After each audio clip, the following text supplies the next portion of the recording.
and us, or you. I think it's probably better. It's the King of the South and us. As ISIS as a specter looms over the horizon of world affairs like a monster gobbling up towns and villages, it's natural to be afraid and worried about the future. Although there are a lot of people who don't watch any news at all, I see them interviewed on television and ask them, who's vice president? What, is there a vice president? They're so clueless, they have no idea what's going on. But for people who are watching the world news, they're thinking, oh, this thing looks gruesome. And so we see prophecy being fulfilled. And I remember years ago, GTA saying there will be an Arab caliphate. And the way they fight each other, people, oh, that's never going to happen. But obviously you see, well, at least it's a caliphate that has Middle Eastern countries frightened. I'll put it that way. And of course, GTA said it would be a fulfillment of the King of the South. And I want to just say something that might be a little different in this respect. I don't think we should overly be worried or concerned. We should take all these world events in stride, even with a little bit of humor. When I say a little bit of humor, I kind of laugh when I heard certain politicians say, this thing is neither Islamic nor a state. I said, what? I heard a young man just this morning on the news media, I think it was on CNN, and he had all the black garb and they usually wear, and he was saying, we, meaning ISIS or ISIL, we are the voice of Islam. And all over the world, a lot of Islamic people, men and women, are flooding in there.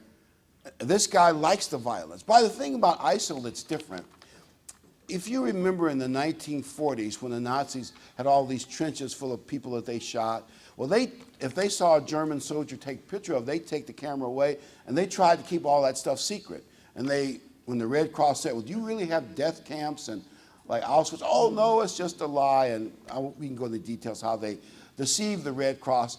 The Nazis were, well, at least they didn't want the world to know about their violence. ISIL is different. They're bragging about it. They're putting it on the internet, on television. They're slicing people's heads off with rusty knives, gruesome, and they're proud of it. And what's worse is a lot of Islamists are attracted by the violence, by the fear. They like to frighten people. Because I thought, why would you do these atrocities? I heard them discussing, whichever network it was, this lady said, this nice 6-year-old girl, this cute, well-dressed, and her head cut off. And putting babies, I won't go into all the gruesome stuff because I want to upset you.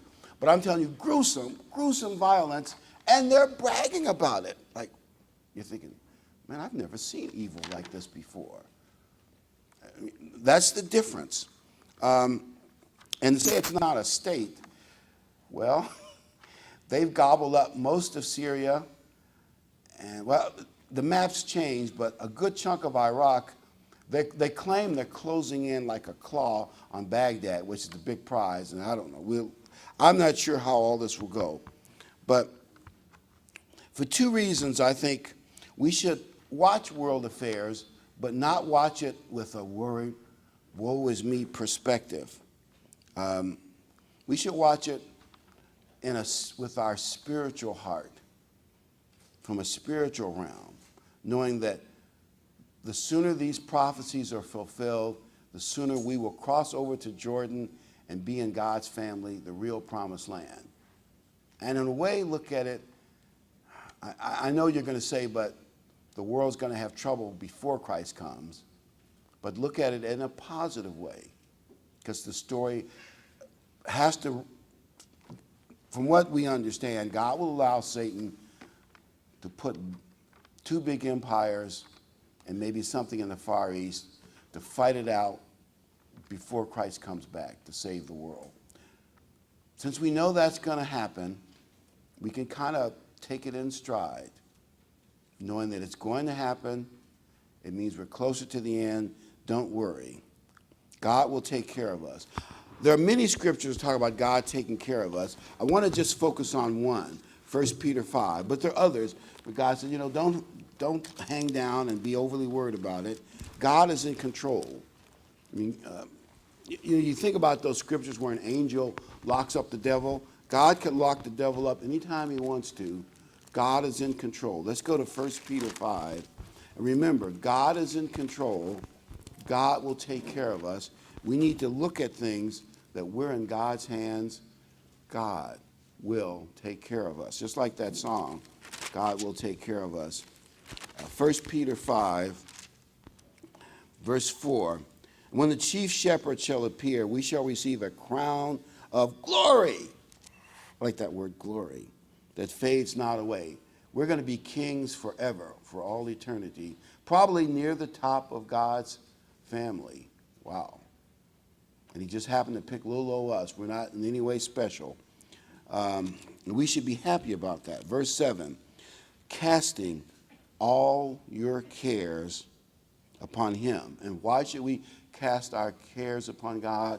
For he cares for you. Think about it.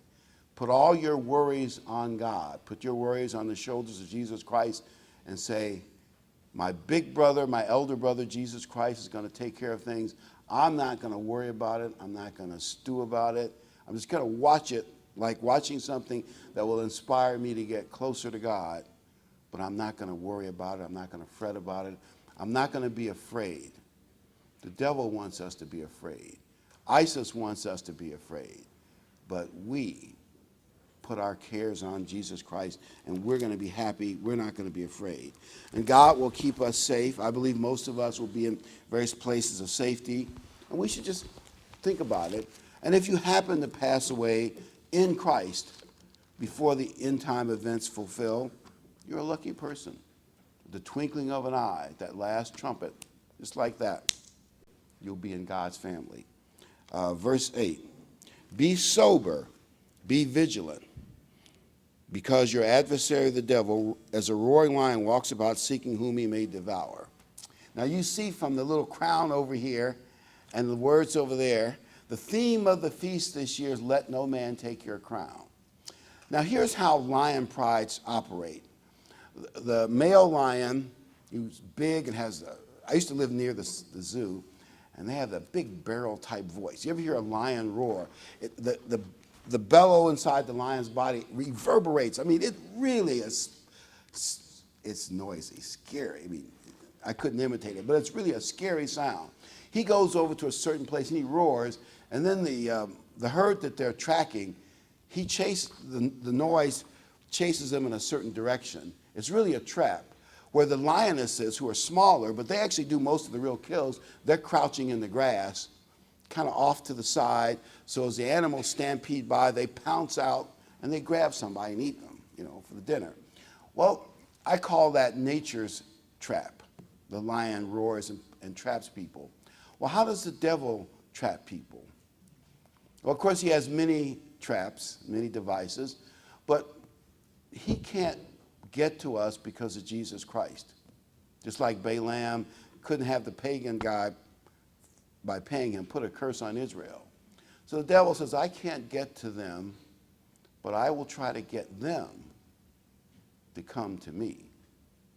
Just like Balaam tried to lure people into worshiping idols, and he got about 23,000 Israelite men to do so, and you probably know the story. Well, how would the devil do that in today's world? Well, he might want you to start fighting with other brethren. You ever seen a guy in a playground who knows how to start trouble? People they like that. I want to see you and him fight. Let's see you and him fight. Or two girls. Let's see you all fight. Some people like to see girls fight. It's terrible. Anyway, I want to see you two fight. And he said this about you. He said that about you. The devil likes to do that kind of accusing thing, and he gets people to do his dirty work for him. Now, they probably pray for him. They don't know they're being influenced by the devil, so I'm not saying they do it intentionally, but that's what he does. Don't let anybody get you fighting with the brethren, or you get one little word and you make a big doctrinal issue out of it. Like one person mentioned to me just in local church, well, what about this Passover thing? Now, we keep the same Passover dates and all this other, it's all the same, but it's a question of, are the Jews correct or not? I said, well, look, obviously we got all these articles and I think we're right. But I said, but what the Jews think and don't think is really irrelevant to our salvation. You're not going to leave the church over the fact that we don't say the same, that we believe the Jews are right and you think the Jews are wrong. It's irrelevant. You're gonna, they'll pick one word and they'll make a doctrinal mountain out of it, and then we fight back and forth. The devil says, yes, I love it. Go get each other. You understand what I mean, don't you? So we got a few empty seats up here if the kids are looking for some empty seats in the front row. There's always empty seats in the front row, by the way. So don't let the devil get you distracted on various issues and led astray, and then you go off with somebody, and then they become bitter when it doesn't work out, because you can't build a church on negatives, and they become bitter. And I've been through this so many cycles of it that it would be tiresome to go through it all. That's one of the devil's main strategies, and he has other strategies. So just be cautious. Don't let the devil push us into any kind of trap. And as we see this evil monster rise, another evil monster rises, anti-Semitism. If you want to measure evil, like in a mine, they put a canary in a mine to monitor poison gases. When hatred of the Jews, hatred of Christians, when anti-Semitism rises high, you know evil's being pumped up. The devil is pumping up evil in the world.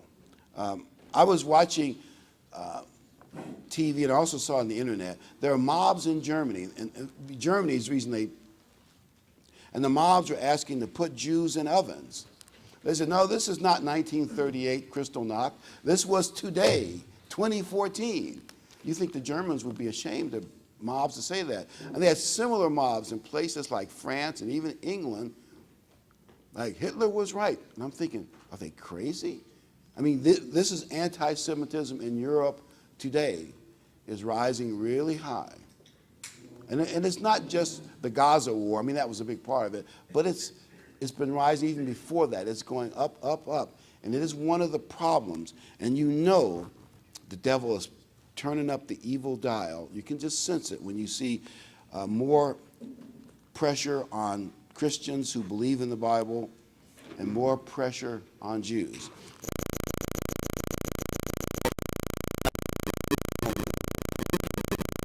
Historical information that I think might be helpful as we study, because we can watch, the world is going to be frightened and confused. They won't know what to make of what's going on.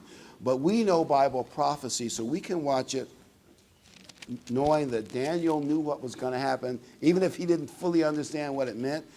And I believe the Bible was mostly meant for the end time age. When all the events are there, the Bible's there, we can see it more clearly. Daniel 11, verse 40. By the way, just a backdrop. The Greek Empire had dissolved into two power centers. The king of the north, mostly what we call Asia Minor and Europe. The king of the south, what we would call the Middle East and North Africa. The king of the south was headquartered in Egypt. So we're going to consider that. By the way, Egypt probably has, well, Egypt and Turkey, but I'll talk about them in a minute, probably have the biggest armies and the best armies in the Middle East. So they're going to be, especially Egypt, major players that haven't yet been heard from. And I wonder if some kind of political deal may yet come about. But we will see. I'm not certain the details, but we're going to watch them. Daniel 11, verse 40. And at the time of the end shall the king of the south push and come against the king of the north.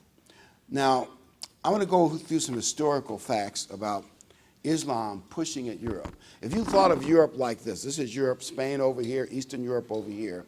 Islam, for centuries, has been like pushing from both ends at Europe, trying to envelop it. And as you probably know, when Muhammad changed his tactics, went to Medina, he became a leader of an army, and it was you convert to Islam or die. I mean, it was the general stuff didn't work. He realized that. And it worked. He conquered the whole Arabian Peninsula, and then not too many decades later, a big chunk of the world was under Islam. Well, they keep spreading, into Spain and into Eastern Europe. So I want to go into just a few key dates. You realize how often Islam has pushed at Europe, and they will do it again. 732 AD, a Muslim army was moving in on Paris, and they were defeated by Charles Martel, who's known historically as the Hammer. That's a great name for a general, the Hammer. And it drove Islam back, because they say if he hadn't defeated them, they might have conquered much of Western Europe. And the world as we know it wouldn't have existed. Christendom would have been forced to become Islamic, because you either convert or die. 1571, a Muslim army was defeated by the Italians and Austrians, Army and Navy at the Mediterranean Battle of Lepanto. 1683, a large Turkish Muslim army was attacking Eastern Europe and was closing in on Vienna. Vienna is what they call it in Illinois, but it's really Vienna. But Vienna is pretty close to Central Europe, so you can see how far up in Europe they were. And this was one of the big battles where German and Polish armies won a spectacular victory to drive Islam back, down toward Turkey. And had these battles not been won, we might be speaking Arabic, and well, a lot of Western progress probably would not have occurred. And just here's something about Hitler that you may not know. Hitler mired Islamic power. Figures he'd admire somebody, follow me or die, that would fit him. He made a deal with the Mufti of Jerusalem, because he was a guest in Berlin, and the Mufti raised some Bosnian Muslim SS divisions. The SS were the most ruthless. They had a skull on their army cap. Like, can you imagine wearing an army uniform with a skull, like a Halloween death skull on your cap? I can't even imagine that as a uniform. And they were the most ruthless Nazi soldiers, and some of them ran the death camps. Give you some, and they didn't feel there's anything wrong with killing people just like you kill chickens. And anyway, they raised Muslim SS divisions, the 13th and 21st Waffen SS divisions, who killed Jews, Russians, Gypsies, and any other people that the Aryans considered subhumans.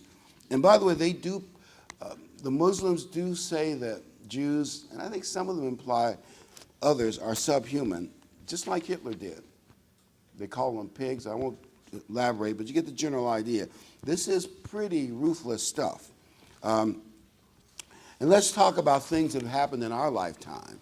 1968, Bobby Kennedy was shot by a Muslim because he thought he was getting too friendly with Israel. 1972, Munich, they massacred some Israeli athletes. 1972 and 73, they hijacked planes and killed a bunch of people. 1979, the U.S. Embassy in Iran was taken over by Muslims, and you probably know that story. It probably cost Jimmy Carter his presidency. 1980s, a number of Americans were kidnapped in Lebanon. 1983, the Marine barracks was blown up by Muslims. 1985, the cruise ship Achilles Laurel was hijacked. 70 Americans and Jews were murdered. 1985, TW Flight 847 was hijacked. Pan Am, 1988, 103 people died. Muslim males did that. 1993, World Trade Center first attack. 1998, U.S. Embassy in Kenya. And then, of course, there's 9/11, 2,000 people killed. Actually, I have a couple other more attacks, Daniel Pearl and others. But you get the general idea, don't you? The Muslims keep pushing. They don't give up.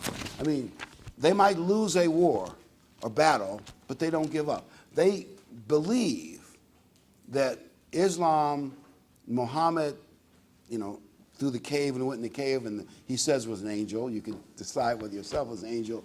Gave him the Quran, and they're supposed to dominate the world with their version of Islam. and others will be forced to convert.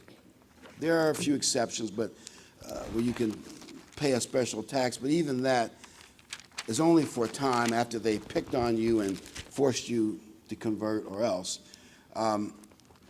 So they've been a real power for centuries. Let's read verse 40 and 41, because there's a little more to the story. I want to finish verse 40. The king of the south shall push at him, the king of the north. He shall come against him as a whirlwind. I like to think of the German blitzkrieg, which means lightning warfare. Whirlwind and lightning warfare sounds the same. It's war, all mechanized, everything on wheels, supported by close air support, which could be helicopters as well as, dive bombers, with chariots, horsemen, many ships. And they shall enter into the countries and shall overflow. In other words, just really hit that part of the world and flow over. He shall enter into the glorious land. That's Jerusalem. We'll get back to that in a minute.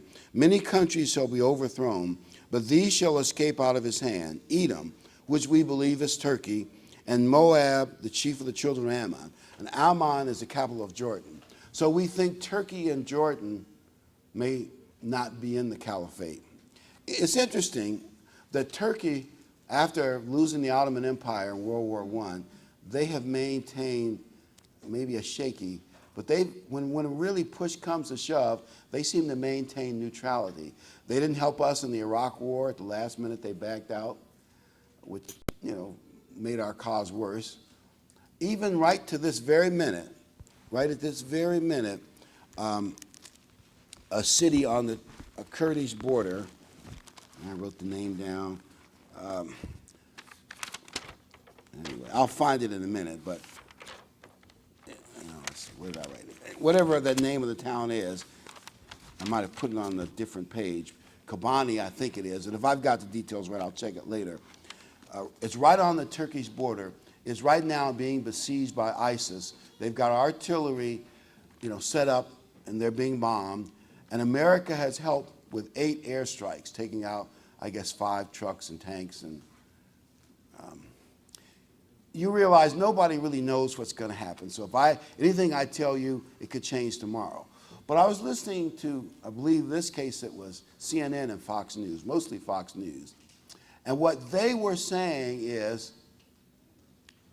that there's pressure on the president to beef up the airstrikes. Because surprisingly enough, with these airstrikes, 6, 7, or 8 a day, taking out so many trucks, ISIS is still on the move. They're still gobbling up villages. They're still encroaching on the vast metroplex of Baghdad and Kobani.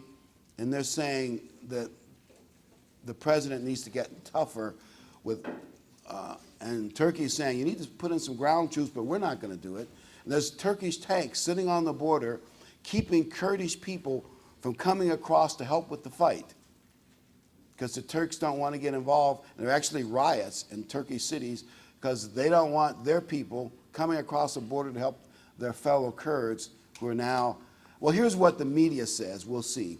Hundreds of thousands have escaped, but there are thousands in there trying to save the city. And if ISIS wins, they will probably slaughter them all, because that's been, there's no mercy. It's like you either go along with what we say or, men, women, and children. This is gruesome. These are evil people. And of course, they're pressing the president to beef up the airstrikes. I don't know what's going to happen. You'll probably hear it in the next week or two. But anyway, I'll talk more about that toward the end of the message. The question is, what will America do? What will Turkey do? And I want to tell you a corny story that might kind of make a point. It's a short, corny story. It's called rabies. My neighbor was bitten by a stray dog who turned out to be Rabbit. I went to see how he was and found him on the floor frantically scratching on a piece of paper. And I told him rabies could be treated. There's some, vaccines they can give him. He did not have to work out his last-minute will. He said, "Will, what will? I'm making a list of people I want to bite."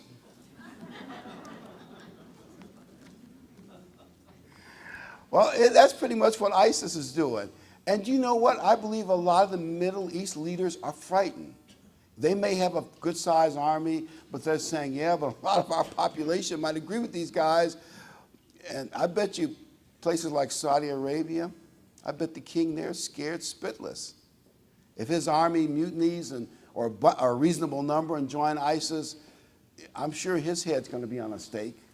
Now, that's just an opinion. We'll see how it works out. Or they might make a deal in the future. And that's something to watch for, too. But remember, Jerusalem is the center of the prophecy. One of the key triggers of prophecy is an empire, an Islamic empire in the south of Jerusalem. As we see that build, know the prophecy being fulfilled. And another king in the north will be coming soon. I suspect the euro is going to have the big collapse everybody expected. And out of that economic crisis will come eventually the king of the north. By the way, if you watch the stock market, it's had tremendous gyrations, up and down, more than ever. And I looked at that and I said, that's an indication of instability. The financial world doesn't know who to trust. They don't know if the Fed knows what they're doing. They're not sure if the president knows what he's doing. By the way, officially, they announced this morning, America is not the #1 economy in the world. They said that was likely to happen. China, at least in some measures, is now the biggest economy in the world. America's had that position for probably about a century and a half, maybe a little longer. It's kind of amazing. We lost our top credit rating. We're no longer the biggest economy in the world. America's losing much of its wealth, all of which the church expected too. You know, we have to come down for the king of the north and the king of the south to be the main players in the world. So these are all fulfillments of prophecy. I just don't know how long it's going to take. Let's go to, let's see. I want to talk about trust for a minute. And I'm going to come back to Jerusalem and the king of the north and these big events. I'm coming back to that, but I want to talk about trust. I think one of the keys for us to stay happy, contented, and close to God during these troubling times as the king of the south and the king of the north take position, both will be evil empires. Both will be evil empires. The king of the north will be another version of Hitler, but more successful, because Hitler was not that bright in some ways. He made a lot of key mistakes. This guy may have more charisma, and so will the false prophet that's going to do the religious side of it. They're going to be more effective than Hitler was. You know, I mean, he was effective enough, of course, but a lot more so. Evil empires are coming, but we need to trust God, and that's what I want to focus on for a few minutes, trusting God. Let's go to Deuteronomy 9, and I want to look at the example of Israel. Israel didn't trust God. They kept saying things like, every time there's any kind of problem, oh God, you put us in the desert to starve us, kill our children, you hate us. You think, what? That's in the Old Testament. You read all the stuff the Israelites said. And there are 10 different rebellions against God and Moses. And it's amazing how little trust they had in God. So let's go to Deuteronomy 9, verse 5 and 6. And we need to be the opposite. We need to have that trust in God. Deuteronomy 9, verse 5. Not for thy righteousness' sake or uprightness of your heart do you go in to possess the land, but for the wickedness of the nations the Lord your God has driven them out before you, that he may perform the word which the Lord sware unto your fathers Abraham, Isaac, and Jacob. And then he goes on and say, verse 6, understand therefore that the Lord your God gives you not this good land to possess for your righteousness' sake, for you're a stubborn people. And we haven't been chosen because we're better than other people. Maybe a little bit the opposite. I mean, there are a lot of people with a lot more on the ball, and we all know that. So stay humble. It's good to remember that. But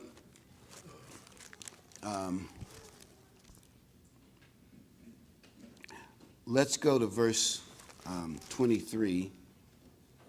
Likewise, when the Lord sent you from Kadesh Barnea, saying, go up to possess the land. So when they got to the edge of the promised land, they refused to go up through the mountain pass and enter the promised land.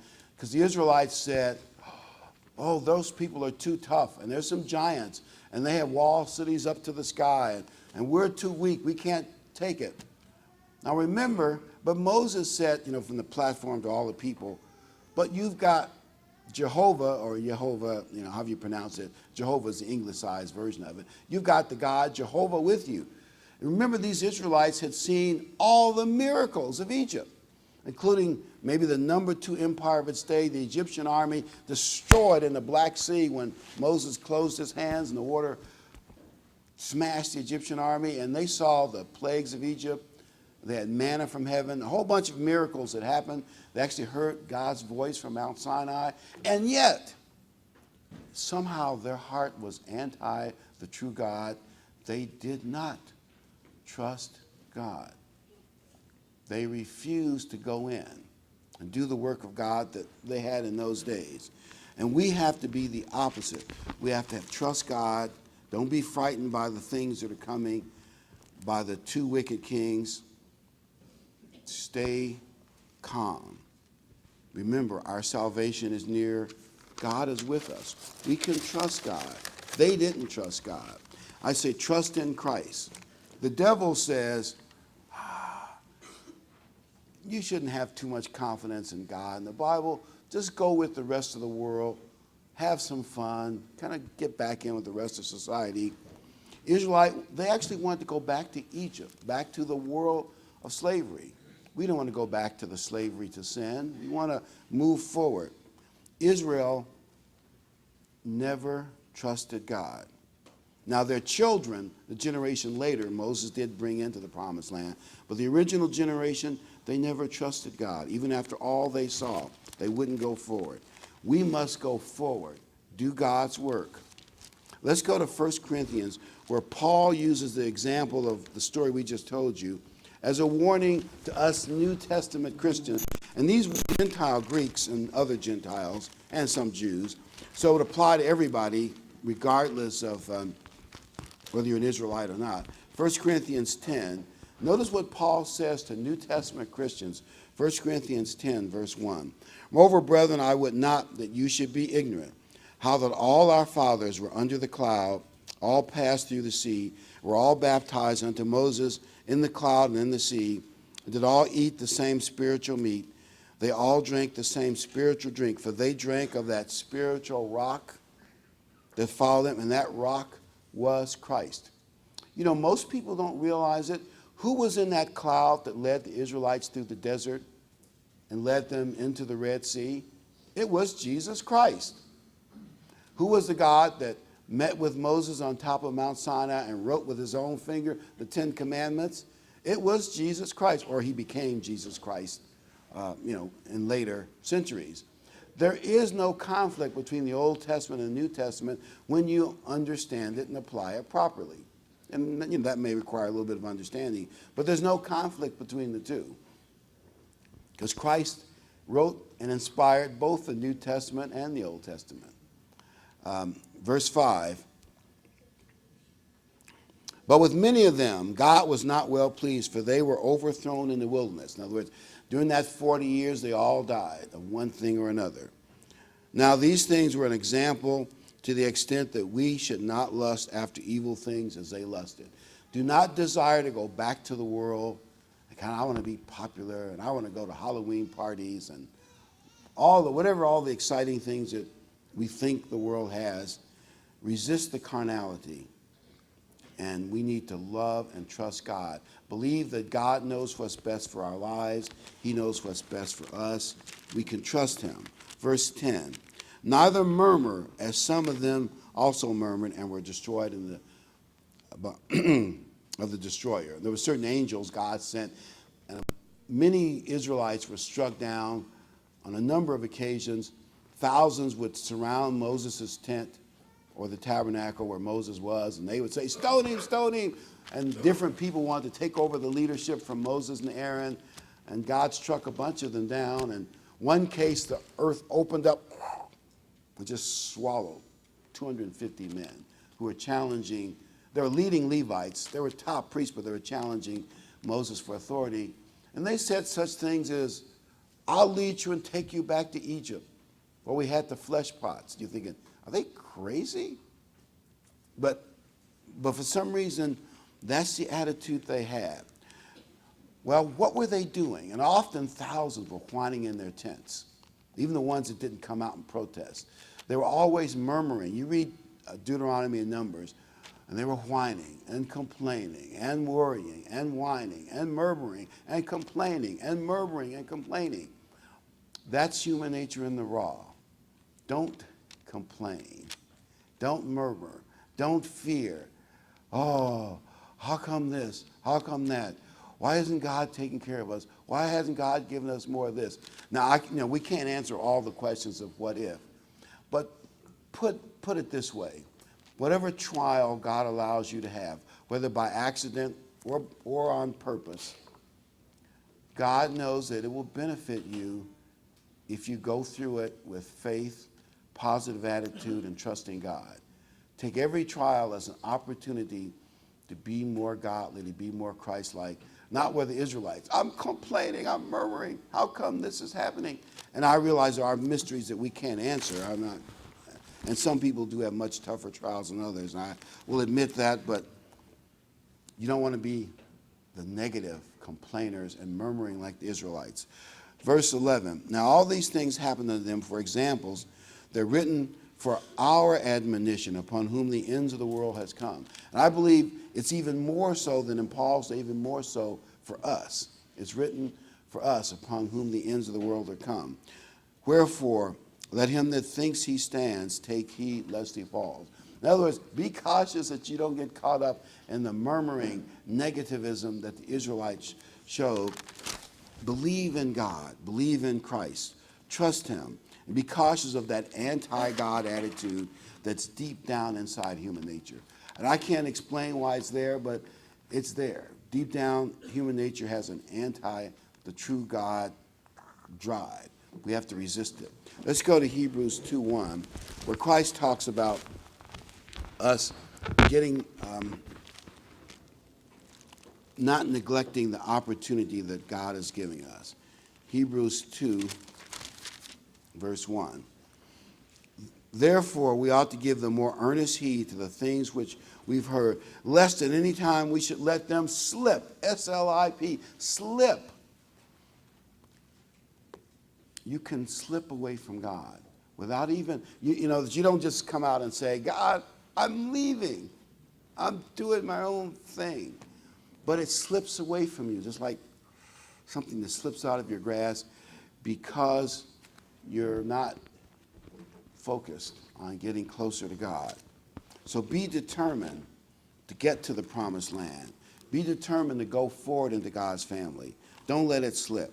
Listen carefully to the things that you hear at the feast and other things you're going to hear, and work to get closer to God. Have humble, repentant prayers. Tell God, God, I'm not that good a person, but help me to do better. That's the prayer that God wants to hear. And the devil, of course, wants to seduce us. Just relax. Do nothing. If you take a boat in a lake or a river and you don't anchor it or tie it down, it will drift. It will drift. It'll drift.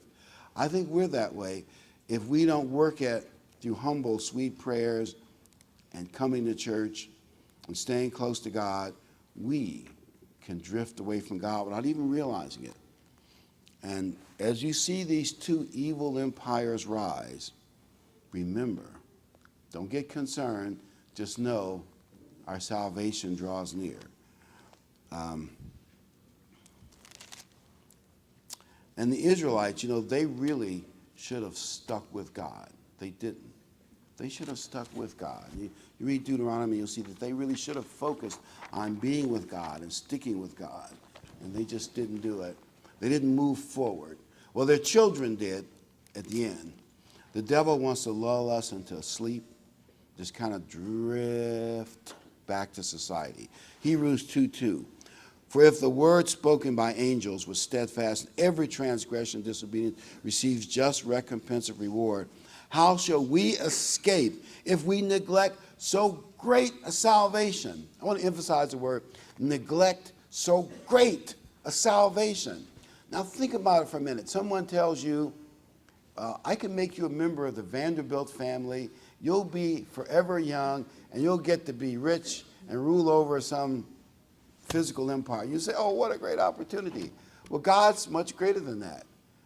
You'll not only be forever young, you'll be like Superman, but no kryptonite. I mean, think about it. You know, in 1 Corinthians 15, it says, death is gone. You'll never have to fear death.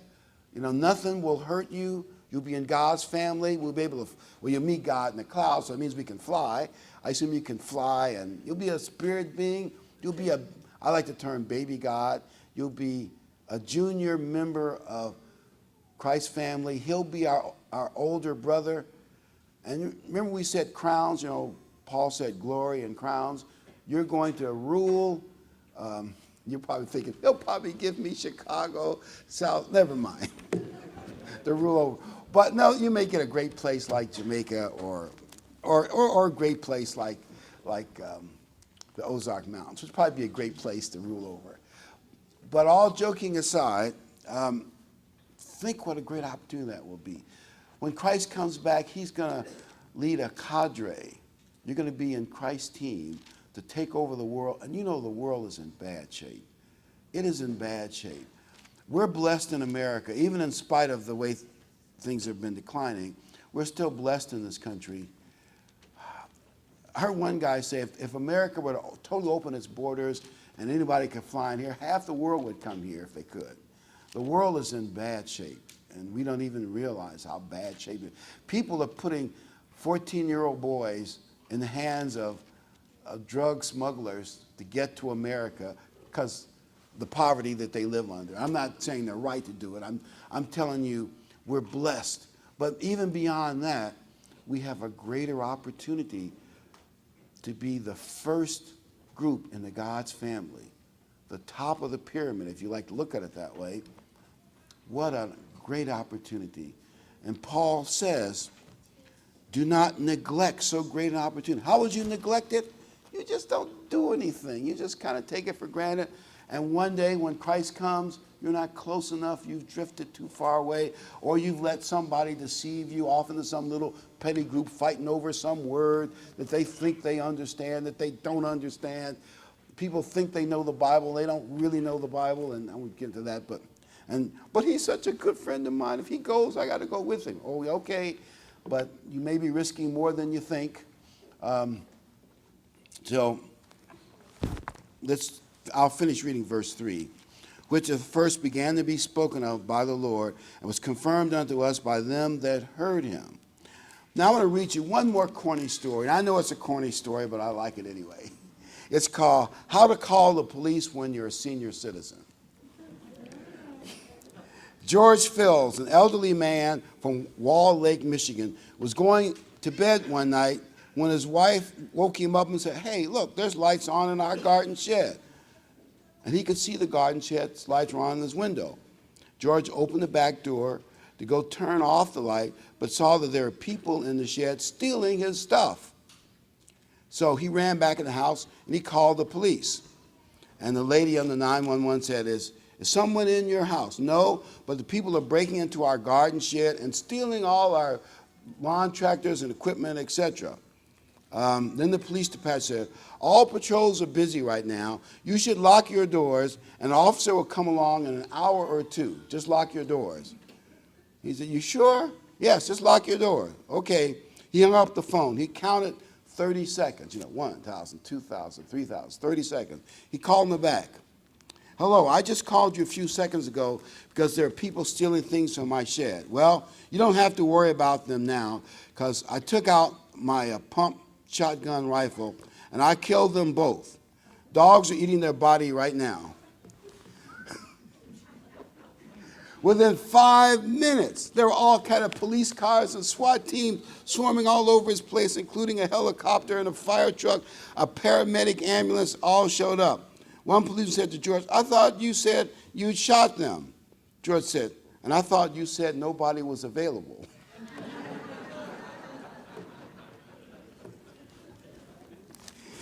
Well,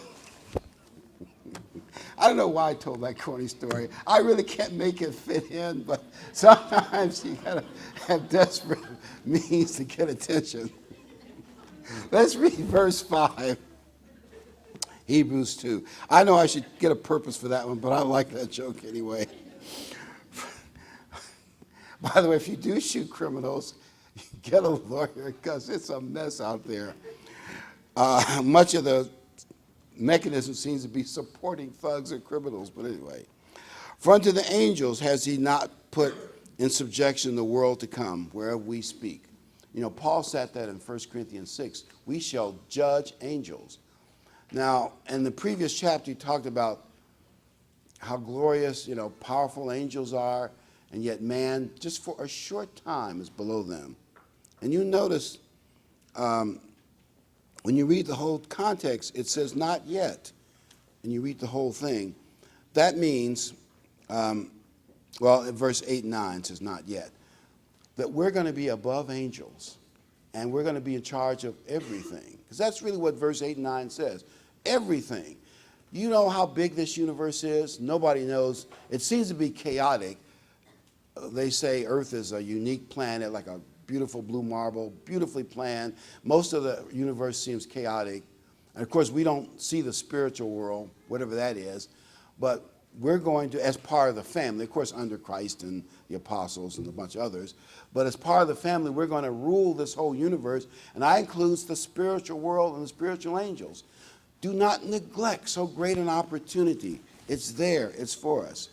The second reason I think we shouldn't get all upset about the growth of the King of the South, ISIS, is I think it's going to take time for ISIS to succeed. This is just the first wave. They may be beat back, especially if our country really decides to put in the B-52 bombers and really blast them, which we haven't done yet. But I don't know and what other countries will do. Right now they're not doing enough, but they're under pressure to do more. But here's what I think.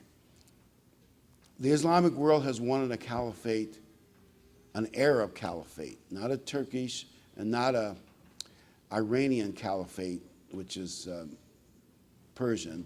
I think they've wanted an Arab caliphate, and ISIS gives them that. I'm not sure, there are many players, they all want the power, and they're going to have to battle it out. As I said, Egypt has a big army, so we don't really know. But here's a scenario that could happen.